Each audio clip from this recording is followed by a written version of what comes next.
Supreme court ने recently एक मामले की सुनवाई करते हुए कहा कि पैदल चलने वालों का फुटपाथ पाने का मौलिक अधिकार है। वहीं मोटर चलाने वाले पैदल चलने के अधिकार को नकार नहीं सकते। एक अहम फैसले में सुप्रीम कोर्ट ने कहा कि तय फुटपाथ पर चलने का अधिकार संविधान के अनुच्छेद 19 के तहत मौलिक अधिकार है, जिसमें सुरक्षित और सही ढंग से बने फुटपाथ तक पहुंचने का अधिकार भी शामिल है। मोटर वाले वाहनों की आवाजाही की तुलना में इस अधिकार को प्राथमिकता दी जाएगी। इसे मौलिक अधिकार इसलिए माना गया क्योंकि पैदल चलने का अधिकार हमेशा से हमारी रोजमर्रा की जिंदगी से अटूट रूप से जुड़ा रहा है। कोर्ट ने कहा कि फुटपाथ और पैदल चलने वालों के लिए एक अन्य बुनियादी ढांचे को तय करने, बनाने, उनकी देखभाल करने और उन्हें सुरक्षित रखने की जिम्मेदारी शहरी विकास प्राधिकरणों, नगर निगम और नगर पालिकाओं और पंचायतों की है। इस बात पर जोर देते हुए कहा कि पैदल चलना अक्सर नज़रअंदाज कर दिया जाता है। वहीं कोर्ट ने कहा कि तय फुटपाथ पर चलने के अधिकार का उल्लंघन होने पर नागरिक संबंधित अधिकारियों के खिलाफ सुधार और मुआवजे के लिए संवैधानिक उपायों का सहारा ले सकते हैं।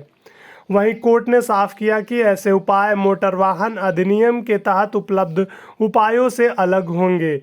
वहीं जस्टिस पीएस नरसिम्हा और जस्टिस अतुल एस चंदूरकर की बेंच ने कहा, चलने के लिए सुरक्षित और आरामदायक फुटपाथ का ना होना और अगर वे हैं भी तो उन्हें मोटर वाले वाहनों के लिए गौड़ कर देना एक सभ्यतागत समस्या रही है। हमने अनुच्छेद 21 के तहत इस अधिकार पर विचार किया और आखिरकार यह घोषित किया कि पैदल चलने का अधिकार एक मौलिक अधिकार है और संविधान का हिस्सा है। यह अनुच्छेद 19 के तहत गारंटीकृत आवाजाही के अधिकार का अभिन्न अंग है। पैदल चलने के अधिकार में तय फुटपाथ का अधिकार भी शामिल होगा। वहीं कोर्ट ने माना कि पैदल चलने के अधिकार को प्राथमिकता दिए जाने के बावजूद मोटर वाले वाहनों की आवाजाही ने इसे इतना पीछे छोड़ दिया कि अब ड्राइवर पैदल चलने को एक परेशानी या बाधा मानने लगे हैं। वहीं कोर्ट ने आगे कहा गया कि यह काफ़ी अजीब बात है कि हम पैदल चलने के अधिकार को पहचानने और सुरक्षित करने पर ध्यान नहीं दे पाते। हो सकता है कि ऐसा इसलिए हुआ हो क्योंकि पहिए वाली गाड़ियों ने हमारी सोच पर कब्जा कर लिया और हमारे नगर निकाय ऐसे रास्ते बनाने में व्यस्त रहे जो मोटर गाड़ियों का इस्तेमाल करने वालों के लिए सही थे। शुरुआत में पहिए वाली मशीनें सिर्फ अमीरों के लिए थी, इसलिए यह एक तरह की कुलीन सोच भी हो सकती है। लेकिन जैसे जैसे अर्थव्यवस्था आगे बढ़ी और सस्ती मोटर गाड़ियां आई, सड़कों पर मोटर गाड़ियों का बोलबाला हो गया। इससे पैदल चलने वालों को किनारे कर दिया गया है और उन्हें ड्राइवरों के लिए एक परेशानी माना जाने लगा, जो अक्सर पैदल चलने वालों और उनके फुटपाथों पर गाड़ियां चढ़ा देते हैं। इस बात पर जोर देते हुए यह सब कहा कि अब बंद होना चाहिए। बेंच ने यह भी कहा कि मोटर व्हीकल एक्ट ने भी पैदल चलने के अधिकार को पहचानने में रुकावट डाली है।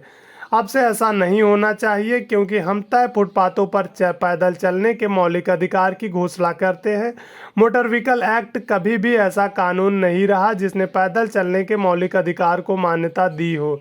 असल में मोटर व्हीकल एक्ट एक रुकावट रहा है और कई तरह से पैदल चलने वालों के कीमती अधिकारों को कमजोर करता है। वहीं आगे कहा गया कि ये अधिकार प्राथमिक है और मोटर गाड़ियों से होने वाली आवाजाही से ज़्यादा ज़रूरी है। तय फुटपाथों पर पैदल चलने के मौलिक अधिकार के साथ एक संबंधित कर्तव्य भी जुड़ा है। अगर सड़क है तो यह पक्का करने की जिम्मेदारी भी होनी चाहिए कि पैदल चलने वालों के लिए तय और अच्छी तरह से बनाए गए फुटपाथ हों। इस अधिकार का उल्लंघन होने पर संवैधानिक उपाय भी मिल सकते हैं। जिम्मेदारी निभाने वाले शहरी विकास प्राधिकरण, नगर निगम, नगर पालिकाएं और यहां तक कि पंचायतें हैं, उन्हें फुटपाथ और पैदल चलने वालों के लिए जरूरी दूसरी सुविधाओं को तय करने, बनाने, उनकी देखभाल करने और उन्हें सुरक्षित रखने की कोशिश करनी चाहिए, क्योंकि पैदल चलने वालों पर अक्सर ध्यान नहीं दिया जाता। तय फुटपाथों पर पैदल चलने के अधिकार का उल्लंघन होने पर लोग जिम्मेदारी निभाने वालों के खिलाफ नुकसान की भरपाई और मुआवजे के लिए संवैधानिक कानूनी उपायों का सहारा ले सकते हैं। यह उपाय मोटर व्हीकल एक्ट के तहत मिलने वाले उपायों से अलग है। इस पर आपकी क्या राय है, कमेंट बॉक्स में ज़रूर बताएं।